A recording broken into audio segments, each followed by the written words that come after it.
Merci à cette prestigieuse institution où l'on entend d'éminents savants de donner la parole à un artiste, c'est-à-dire pratiquement à un ignorant. Très tôt, vers l'âge de 10 ans, deux passions me sont venues simultanément, l'écriture et la photographie, autrement dit, les mots et les images. Chacune était liée à une machine ou un appareil. D'une part, la machine à écrire, qui pendant des années avait été celle de ma mère, une Continental portable, que je lui demandais en cadeau pour mon 10e anniversaire.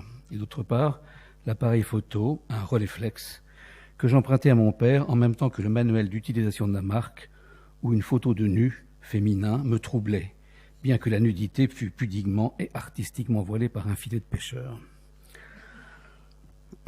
Il faudra qu'un jour j'interroge, ce qui n'est peut-être pas un hasard. Je dois mon intérêt pour les mots à ma mère et mon intérêt pour les images à mon père. Cela fut-il en relation avec le fait que ma mère parlait un français remarquable, tandis que mon père s'exprimait avec le fantôme de la langue hongroise dans sa prononciation de la langue française. En revanche, c'est à mon père que je dois mon goût pour la lecture. Il passait tous ses moments de loisir à lire. Et c'est à ma mère que je dois ma curiosité pour les images. C'est elle qui m'emmena, dès mon enfance, dans les musées. Sur la machine à écrire, je composais de petits poèmes qui respectaient scrupuleusement les règles de la versification. J'admirais Alphonse de Lamartine, je n'en étais pas encore à Baudelaire, Verlaine ou Mallarmé, et des contes dont les personnages étaient des animaux. Je devais mélanger les influences de Charles Perrault, de Lewis Carroll et de Walt Disney. Le fait que les caractères réguliers et mécaniques de la machine émancipaient ces textes de mon écriture enfantine, en leur donnant l'aspect de la chose imprimée, leur conférait à mes yeux le statut d'authentique œuvre littéraire, presque déjà publiée. Quelques années plus tard, j'aurais rougi de honte qu'on découvrît ces poèmes et ces contes pleins de maladresse et de naïveté puérile. Par contre, dès mes premières photographies, je me suis lancé dans les expériences et les recherches qui ont été inaugurales de tout ce que j'ai fait par la suite. Composition où étaient agencés ensemble mes jouets, des images, des objets fétiches, des livres, des vêtements, des photos souvenirs dans leurs cadres ou leurs albums, et aussi jeux de la lumière dans des vases, des bibelots en cristal, des miroirs, ou encore intérêt pour les espaces de murs entre les tableaux que possédaient mes parents, dont n'apparaissaient dans mes photos que les encadrements, c'est-à-dire un hors-champ des œuvres d'art, lequel m'intéressait précisément parce qu'il était vide et dénué d'intérêt. Le modèle le plus accessible étant soi-même et le narcissisme de l'adolescence aidant, mes premiers portraits photographiques ont été des autoportraits, le plus souvent en reflet dans des miroirs, dont j'ai ainsi continué à explorer les jeux, mais parfois aussi en me rendant dans une cabine de photomaton. Je me souviens que les bruits de digestion de la machine après la prise de vue me faisaient imaginer les opérations mystérieuses de la chimie. Je n'imaginais pas pourtant à quel point elles étaient complexes, comme on l'a entendu ce matin, et que j'expérimentais aussi l'attente propre au traitement et à l'apparition des images argentiques, réduite à 2 ou 3 minutes en l'occurrence, avant que la bande d'images fût éructée en pleine lumière, encore humide. Pour continuer d'explorer les différents genres de la photographie, dès que ma sœur fut en âge de poser, je pus enfin réaliser mes premiers nus, vers 16 ou 17 ans, avec ce modèle gentiment et commodément disponible dans le petit cercle familial et sous prétexte de composer des œuvres d'art, mais cependant à l'insu de nos parents. Un camarade de lycée, fils d'un négociant photographe, vint à point nommé améliorer mes connaissances techniques. Par exemple, c'est lui qui m'aida à monter dans la cave de notre immeuble, au milieu des bouteilles de cru millésimées de Bordeaux et de Bourgogne, ou des vieux portos que mon père y conservait, un petit laboratoire photographique qui bénéficiait de l'obscurité naturelle à ce lieu. 3 nouvelles bouteilles prirent place parmi les autres, un bain de révélateur, un bain d'arrêt et un bain de fixateur. Ce même camarade rapporta un jour de la boutique de son père une pellicule hectachrome sensible aux infrarouges qui venait d'être lancée dans le commerce et dont nous avions principalement compris qu'elle pourrait permettre de photographier à travers des vêtements légers, par exemple en nylon. D'autres modèles pour des nus étaient désormais à notre portée et nous nous précipitâmes à la piscine Molitor, à quelques pas de notre lycée, pour photographier autour du grand bassin découvert à la belle saison les jeunes femmes qui prenaient le soleil en bikini. On devine bien ce que nous cherchions à voir, les quelques centimètres carrés encore cachés de corps déjà très dévêtus. Les résultats furent à demi concluants, suffisant cependant pour que se glisse en moi la certitude que la photographie peut permettre de voir ce qui n'est pas visible à l'œil nu. Je ne désavouerai pas ces images de mes premières années de photographe en herbe s'y venait à se présenter la proposition de les publier au titre des œuvres de jeunesse, comme on dit. Cela révèle un net décalage de maturité entre la capacité à produire des œuvres littéraires et celle à produire des œuvres photographiques, un écart qui mériterait d'être questionné et qui s'est prolongé pour moi jusqu'à un âge avancé. En effet, après m'être bientôt et intensivement consacré au cinéma, à la photographie et aux arts visuels, ce n'est qu'en atteignant la quarantaine que je me suis senti capable d'entreprendre un travail d'écrivain en me consacrant pleinement à des projets littéraires, différés pendant bien des années. Cela peut donner l'impression que l'accès aux images est plus direct, plus naturel, plus vite maîtrisé que l'usage des mots pour un projet d'écriture. Il ne fait aucun doute que ce que j'écrivais à la fin de l'enfance n'avait aucune valeur littéraire, tandis que mes premières photographies étaient, me semble-t-il, et sont restées, présentables, si je les mets en regard des images reconnues par l'histoire de la photographie que je découvris plus tard, ou celles dont les aspirants photographes constituent leur portfolio pour recueillir l'avis et les conseils des professionnels. Pourtant, je suis maintenant convaincu que c'est malgré tout par les mots que l'on commence, que c'est par eux que l'on apprend à voir, et donc par eux que l'on aborde l'image. Autrement dit, qu'il serait impossible à une personne qui n'aurait pas acquis une langue naturelle de concevoir, de composer une photographie. On sait que c'est là un bien ancien débat. En tout cas, toutes les recherches qui ont abouti à ce que je peux considérer aujourd'hui comme mon œuvre de photographe ont été d'abord des idées, des rêveries, des spéculations, des projets, formulés avec des mots, bien avant de passer à la prise de vue, et en interrogeant le champ spécifique à la photographie en tant que langage et aussi en tant que technique. À mes débuts dans la photographie, c'est sans doute mon inculture quant à son histoire qui m'a permis d'ignorer quelques dictats ou idées reçues.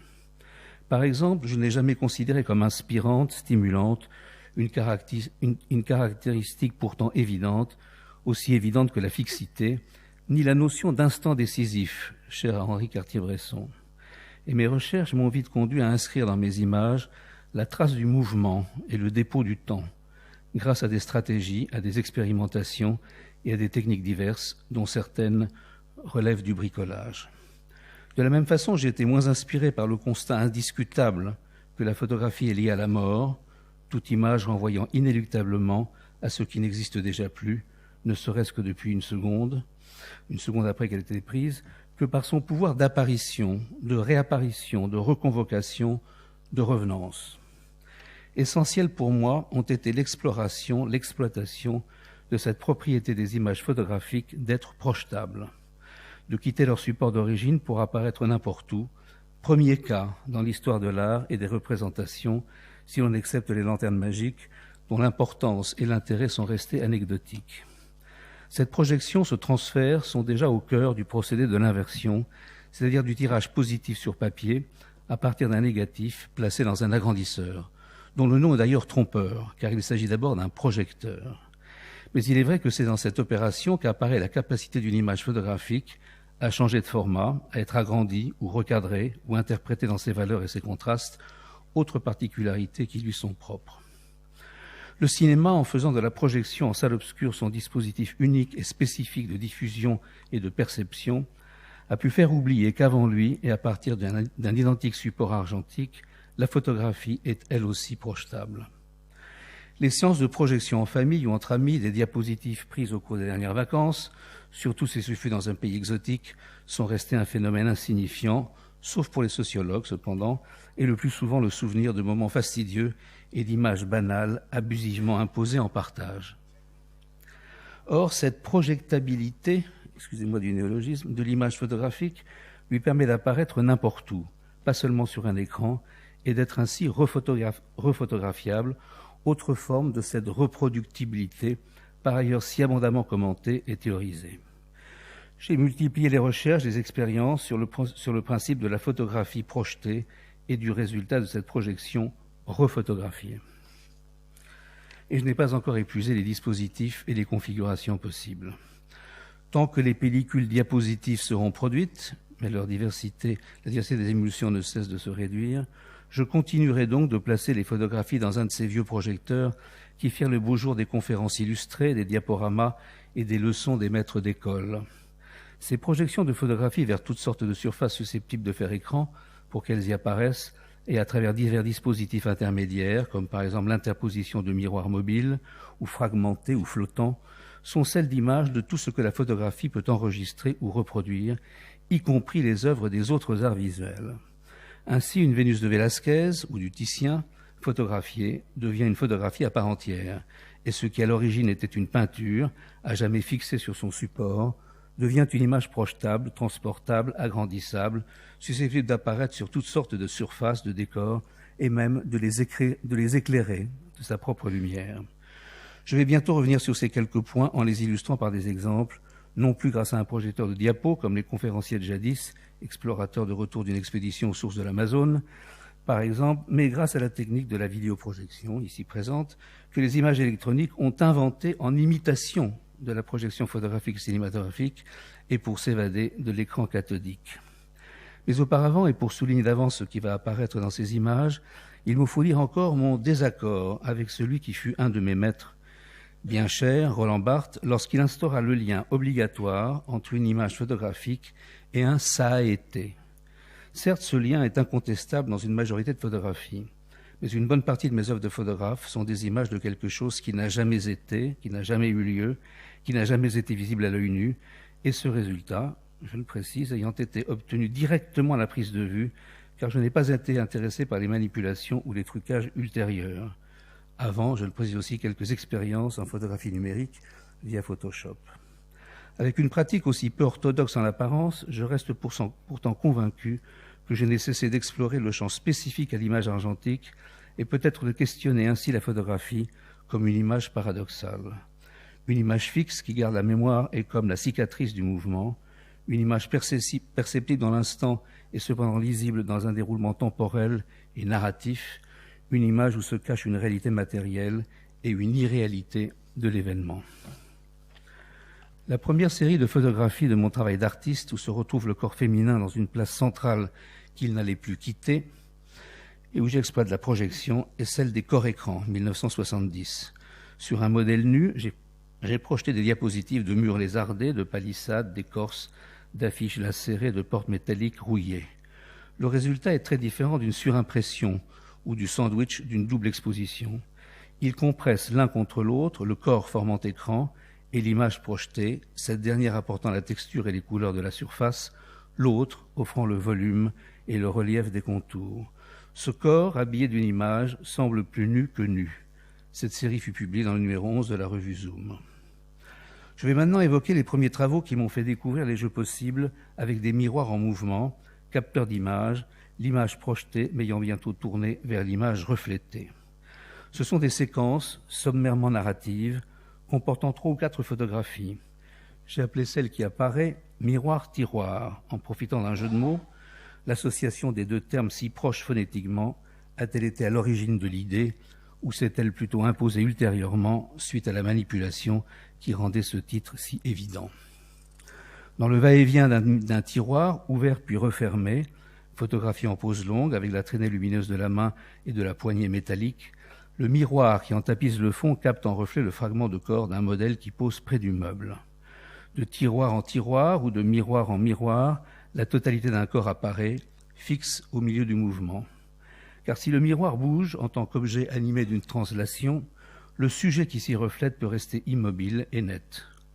À l'inverse de la chambre noire qui le regarde, le miroir-tiroir ou le tiroir-miroir ne saisit une image que s'il est ouvert. Aussitôt refermé, il ne contient plus rien. Avec cette série, j'ai découvert le dispositif optique d'un miroir en mouvement, renvoyant vers l'appareil, pour y déposer leurs traces, les images capturées dans ce filet, on pourrait presque dire dans ce chalut. Cette expérience m'a appris que je pouvais photographier du temps et du mouvement. Plus tard, et après m'être intéressé aux ustensiles de cuisine, à l'argenterie et à d'autres accessoires en métal qui captent les reflets de ceux qui les utilisent et les manipulent, en les déformant de façon singulière, je me suis tourné vers divers objets fabriqués en miroir, comme par exemple des boîtes et des coffrets qui cachent ce qu'ils contiennent dans les images reflétées de leur environnement. Parmi ces objets m'ont semblé particulièrement intéressants les petits cadres au bord en miroir destinés à encadrer les photographies justement. Ces encadrements, vendus chez les miroitiers plutôt que chez les encadreurs, très répandus dans les années 50, sont comme des objets magiques affolant la théorie. Car en plus d'organiser l'espace entre le champ, l'image à l'intérieur du cadre, et le hors-champ, l'espace sans image, autour et au-delà du cadre, il convoque la troisième dimension du contre-champ, lieu où se tient le regardeur, entrevu en reflet dans la largeur des bords rectangulaires du cadre, dans une sorte de contre-cadre prélevé au contre-champ, entre champ et hors champ. Dans la série, dans le cadre miroir, des images comme celle-ci ont consisté à photographier un sujet au polaroïd, un portrait ou un nu, et dès que l'image est apparue, à la placer dans un de ces cadres en miroir. J'ai alors refotographié ces images sous le regard du modèle lui-même, dont le visage apparaît à nouveau en reflet dans la bordure.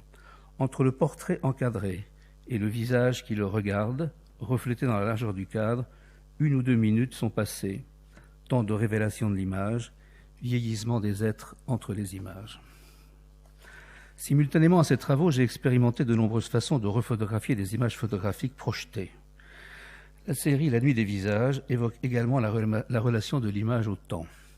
Des visages de belles jeunes femmes disparues dans les années 30, reproduites des médaillons photographiques trouvés sur les sépultures d'un grand cimetière romain, sont reprojetés sur les surfaces de décors plus ou moins romantiques.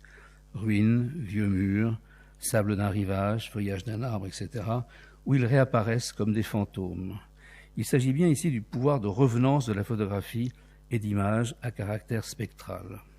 Le fameux « ça a été » de Barthes est ici comme redoublé par son écho. Un visage a été un jour photographié, premier « ça a été », et puis 80 ou 100 ans plus tard, une nuit, cette image est réapparue. Second « ça a été ». Une seconde chance est donnée par la photographie à des images d'êtres disparus, elles aussi condamnées à disparaître, et ainsi provisoirement sauvées ou prolongées en devenant sujet d'une œuvre contemporaine. Tel est ce pouvoir de reconvocation, d'éternel retour de la photographie projetée, qui a alimenté ma rêverie romanesque de rendez-vous avec les spectres d'êtres que j'aurais aimé connaître. Nouvelle surface offerte par la photographie aux images de la photographie. J'ai mis en jeu un autre usage de la projection dans la série intitulée « Exhibition », qui inverse la notion classique du voyeurisme photographique. Il faut en effet comprendre le titre aussi bien comme l'acte de l'exhibitionnisme que comme le mot qui signifie « exposition » en anglais. Projeté la nuit, dans de nombreuses villes à travers le monde, sur les murs et les toits, sur les façades et les rideaux, et jusqu'à l'intérieur des appartements éteints ou des bureaux vides à 16 heures, des clichés érotiques imposent une sorte d'attentat à la pudeur par l'image, lequel n'est guère plus violent que ce à quoi nous soumettent sur un autre registre les images de la publicité.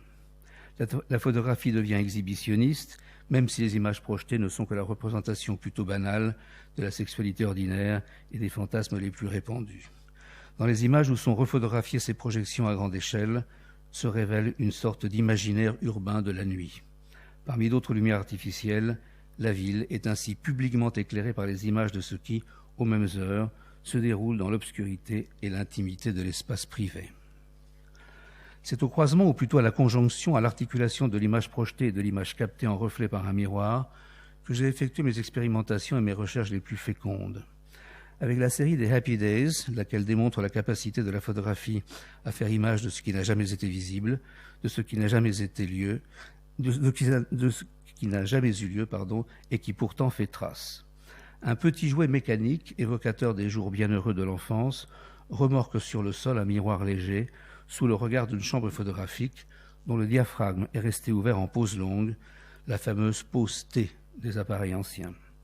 Dans son trajet minutieusement réglé et répété, le miroir remorqué renvoie le reflet d'une image projetée au mur, là où sont accrochés les tableaux pour grandes personnes.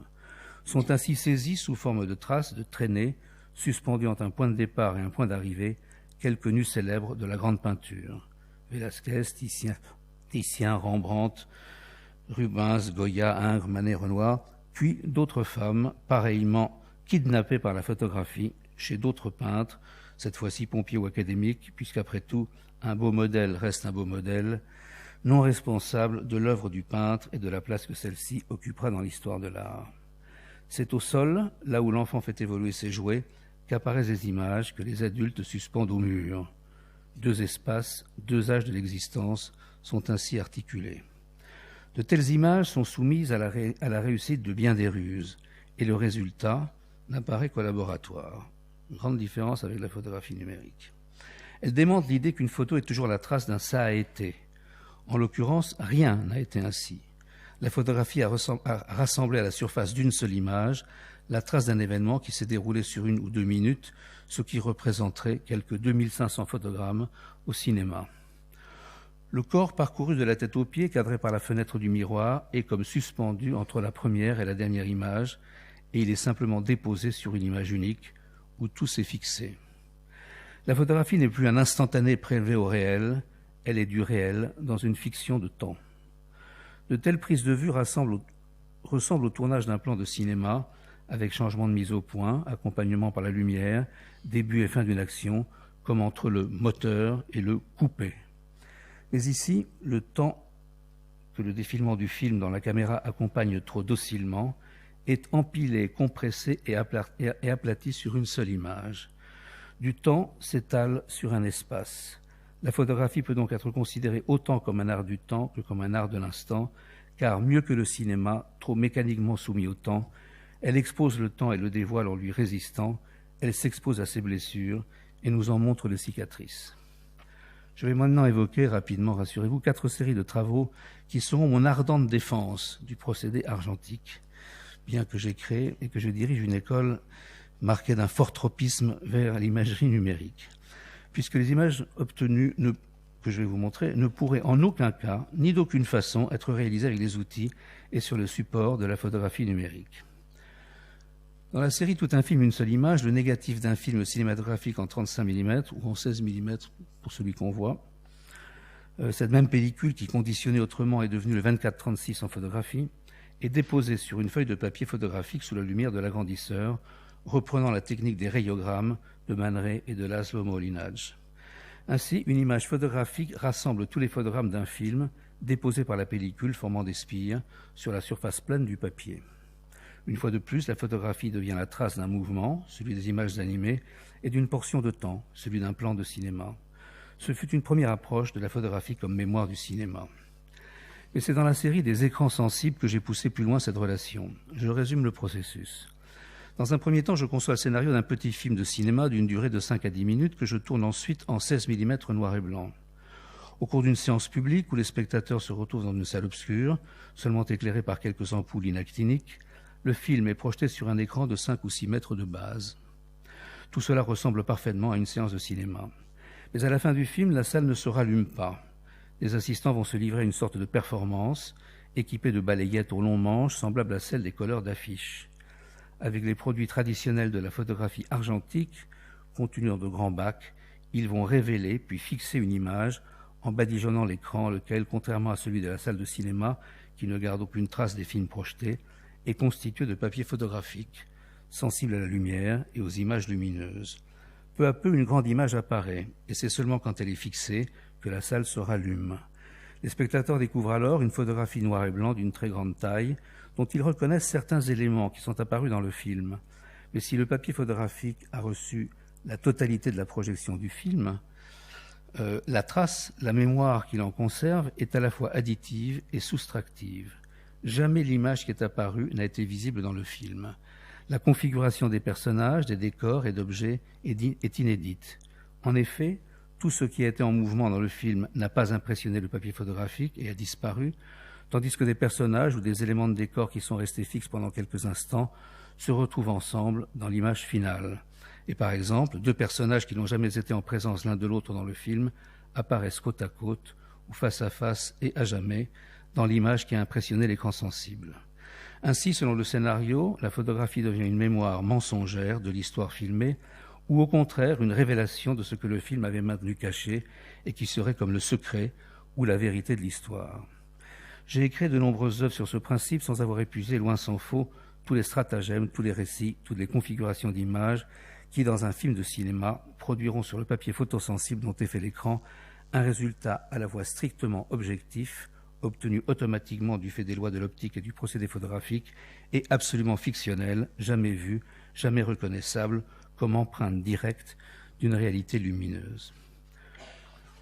Une œuvre intitulée « Le regard des morts » où quelques 400 photographies sont présentées sous forme d'installation met en jeu cette particularité du papier argentique que la lumière, qui a permis d'y impressionner une image, est aussi ce qui menace de la faire disparaître. Des gros plans de visages recadrés sur des portraits de soldats morts pendant la Première Guerre mondiale sont tirés sur des feuilles de papier non fixées.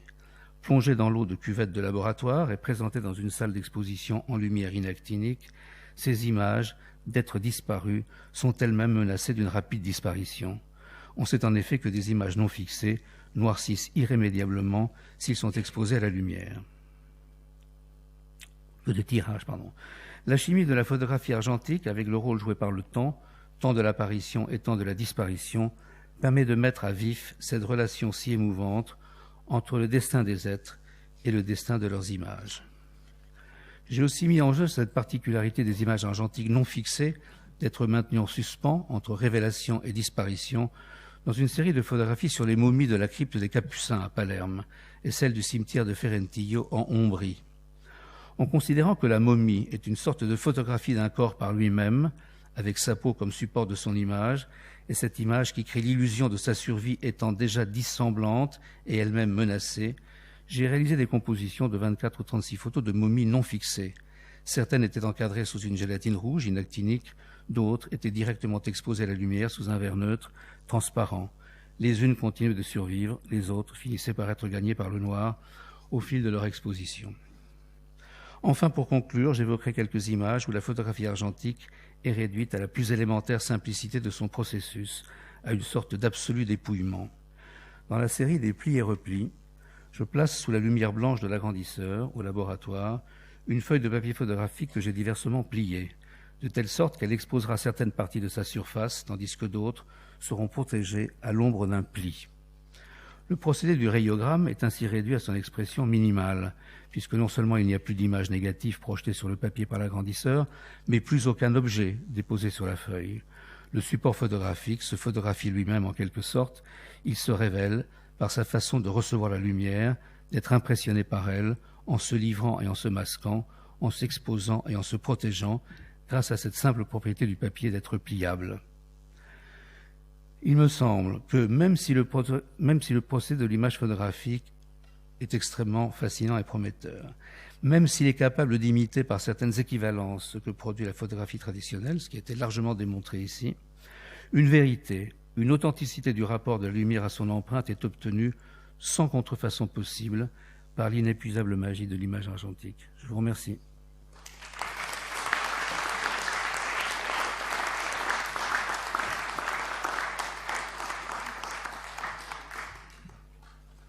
Des questions, des commentaires?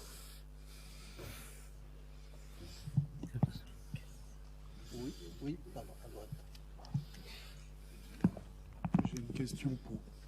J'ai une question pour vous, Monsieur Fleischer. Justement, ayant vu la démonstration avant avec les algorithmes, on voit toute la poésie, toute la, je dirais, l'intuitivité, la créativité de votre démarche artistique. Est-ce que on a entendu quand même une forme de censure, c'est-à-dire que quelque part les algorithmes sont là pour dégager une belle photo qui se lie un peu avec la belle peinture du 19e. Est-ce que ça ne vous fait pas peur, justement, en tant que plasticien, tout ce qui pourrait découler de cette forme de censure dictée par une technologie ? Alors, je ne verrais pas ça comme une censure, car je me suis aventuré à utiliser la photographie numérique et ça a été très passionnant. Mais par contre, ce que je crains, c'est que ces appareils, aussi fascinants soient-ils, prétendent être plus intelligents et plus artistes que l'artiste, ou d'être artiste ou intelligent à sa place, voilà, et d'inciter l'utilisateur à certaines formes convenues, répertoriées, d'images entre guillemets artistiques, parce qu'à vrai dire, je ne sais pas ce que c'est qu'une belle photo. Je ne le sais pas du tout. À une époque, dans les années 70, les artistes, par exemple, qui utilisaient la photo, avaient le culte de la petite image noir et blanc, toute petite, un peu floue, et c'était considéré comme beau. Après, il y a eu d'autres écoles, d'autres esthétiques. Donc voilà, je pense qu'il faut être plus intelligent que les machines qu'on nous propose. Et je pense qu'on peut arriver à être plus intelligent que les appareils numériques les plus sophistiqués. Hein, heureusement, mais il faut que ce soit comme ça. Mais évidemment, les millions, les milliards de photographies qui sont faites chaque jour, eh bien là, bon, on peut pas lutter contre l'usage, je dirais, naïf ou spontané que font les photographes amateurs et pour qui, effectivement, il faut que tout soit net, que tout soit uniformément exposé, voilà, que la profondeur de champ soit optimum, etc. Voilà, j'ai une grande foi dans la technique. Je suis très technophile. Hein. Donc, il est vrai qu'ayant été formé par la photographie argentique et ayant été passionné à interroger ce qu'elle peut offrir de spécifique, c'est-à-dire que ce qu'avec elle, je pouvais faire, que je ne pouvais faire d'aucune autre façon. Voilà, j'ai été très marqué par ça. Mais je sais que j'ai des projets qui font appel à la photographie numérique. J'ai par exemple, pour vous dire les choses très rapidement, j'ai créé des terrains de sport impossibles, hein, où il y a une rivière qui coule au milieu, ou un train qui passe, où les lignes ne sont pas droites, etc. Tout ça grâce à Photoshop et à d'autres procédés. Voilà, mais je crois qu'il faut que l'artiste doit connaître la technique et la dominer. Et donc, est-ce que vous avez vu, par exemple, au Fresnoy, je dirais, un courant de la BAD, Digital Creation, quelque chose qui, justement, essaye de miner un peu ce terrain difficile? Parce que c'est vrai que c'est une prédominance d'une certaine forme anglo-saxonne de perfection, cette recherche de la perfection, du commercial, enfin, qui est quand même assez inquiétant. Alors, j'ai vu en photographie assez peu. J'ai peut-être en tête un jeune photographe qui était étudiant fresnois, qui a utilisé de façon pertinente la photographie numérique. Par contre, là où c'est absolument magnifique, c'est la vidéo. En vidéo et avec des logiciels sophistiqués, j'ai vu des œuvres qui sont des chefs-d'œuvre et qui n'auraient absolument pas pu être réalisées avec des moyens du cinéma traditionnel. Une autre question, commentaire. Je me permets tout de même un commentaire, c'est quelle que soit la qualité des algorithmes, le cadre et le cadrage, c'est dans les mains de l'individu qui porte l'objet. Le cadre et le cadrage sont absolument le choix du photographe ou du cadreur ou du cinéaste. Alors une petite note sur les appareils d'aujourd'hui, mais peut-être plutôt les appareils d'amateurs, c'est que moi je ne peux pas cadrer sur un écran déplié sur le côté. Il faut que je colle mon œil à un œilleton et que je sépare ce que je vois de ce que je ne veux pas voir.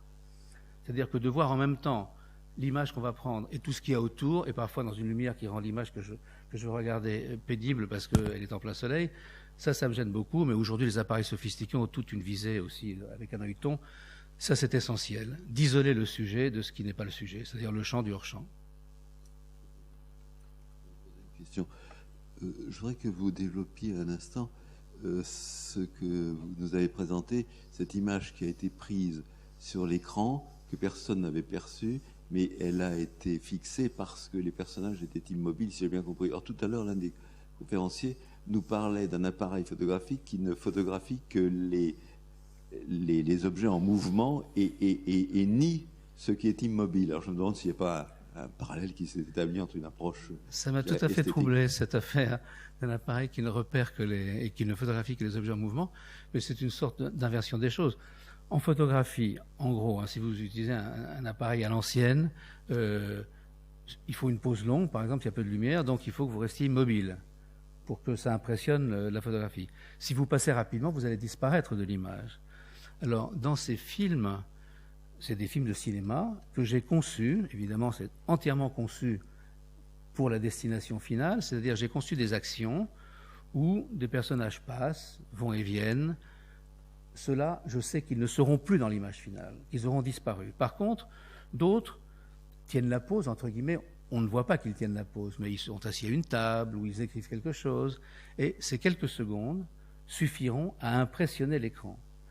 Alors, si deux personnages ont ainsi, entre guillemets, tenu la pose à des moments différents du film, mais dans des espaces complémentaires, dans l'image finale, on les verra ensemble, alors qu'ils n'ont jamais été ensemble dans le film. Vous voyez ? Ce n'est pas un trucage, c'est l'absolue objectivité d'une empreinte. C'est-à-dire la photographie a gardé la mémoire du cinéma, mais de ce qui, du cinéma, a été un peu fixe. Donc c'est pour ça que je dis que c'est une mémoire soustractive, plein de choses ont été oubliées, et additive, parce qu'elle fait apparaître des événements qui n'ont pas eu lieu. Et donc, soit elle ment, soit elle révèle une vérité invisible. Questions, commentaires? Monsieur. Pardon, Gérard. Oui, sur l'histoire du bien et du mal, moi je suis toujours extrêmement sceptique. Je pense que la photo argentique aussi a été une photo de grande consommation et les films n'étaient pas taillés pour les artistes, hein, ça doit être comme ça. Et je pense aussi que les artistes ont une possibilité permanente, extraordinaire, de pervertir absolument toute idée technique en quelque chose qui n'existait pas avant, et ils n'ont jamais été bridés par ça. J'ai vu au début, par exemple, on voit j'ai une grande collection d'illustrations, et quand la photographie est arrivée, ça a été un véritable désastre. Avant, il y avait des gravures absolument sublimes, des gravures faites à la main qui ont été remplacées par des photographies très mauvaises. Mais ces photographies très mauvaises avaient une valeur très très supérieure à l'époque. Bon, de tout ça, les artistes se fichent complètement. On leur donne des nouveaux objets, des anciens objets. De toute façon, nous, tout ce que les scientifiques on peut faire, ils vont en faire totalement autre chose. Il n'y a aucune inquiétude là-dessus. Et dans toute l'histoire de l'art et de la technique, la confiance aux artistes est le seul truc qui survit, vraiment. Je suis d'accord avec vous, et je n'ai jamais été d'accord avec les artistes qui disent « Ah oui, c'est Sony qui fait tes films parce que tu utilises telle caméra Sony » ou « C'est Kodak qui fait tes films parce que tu tournes sur une pellicule Kodak ». Ça, c'est des naïvetés. C'est ni Kodak ni Sony qui font les films que l'on tourne avec une caméra Sony ou avec de la pellicule Kodak. C'est quand même l'artiste. Après, les outils, les supports ont des paramètres. On sait que, je ne sais pas, quand on doit choisir je parle de cinéma, entre Kodak et Fuji, on sait que Fuji est un peu plus vert, Kodak un peu plus chaud. Bon, on choisit en fonction du film que l'on veut faire. C'est pour ça que je dis qu'un artiste doit être technicien aussi. Il doit savoir ce qu'il utilise. S'il est naïf, ça ne marche pas. Vous savez, Godard, quand il est venu au Fresnoy, la première chose qu'il a regardé, c'est de se faire montrer toutes nos machines. Il n'y a que ça qui l'intéressait, plus encore que les œuvres. Il voulait tout voir, toutes les machines, les projecteurs, les régies de montage. C'est quelqu'un qui connaît vraiment la technique, et c'est important.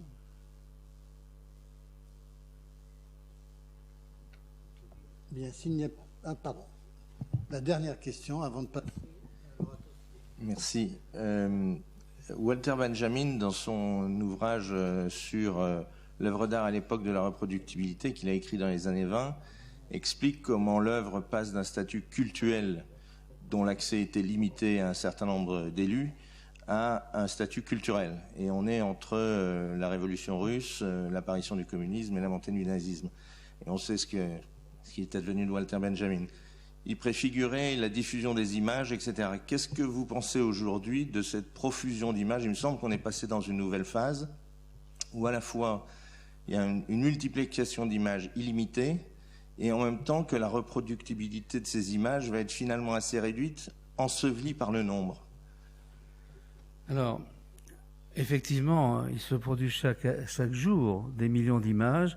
Je crois qu'elles intéresseront les sociologues. Ça, c'est indiscutable. C'est une matière extraordinairement précieuse. Et d'ailleurs, j'ai entendu des sociologues s'inquiéter que les amateurs pensent que voilà, ils peuvent conserver leurs photos sur un disque dur et les y laisser pendant des années. Il paraît, je ne suis pas assez compétent, qu'il faut renouveler et reporter sur des disques durs tous les 4 ou 5 ans en attendant que des disques durs aient des durées de vie plus longues. Mais les sociologues s'inquiètent beaucoup de la disparition de ces millions d'images. Par ailleurs, je vois des grandes institutions comme le Centre Pompidou, par exemple, pour ne prendre celle-là, qui archivent tout ce qui se passe. Tout est photographié, filmé. En fait, l'accumulation de toutes ces archives devient une masse absolument, inconsultable. Il faudrait avoir, je ne sais pas, des équipes de centaines de personnes pour tirer un parti de ces archives. Donc c'est vrai qu'il y a un moment où la multiplication de l'image devient une masse inerte et inutilisable.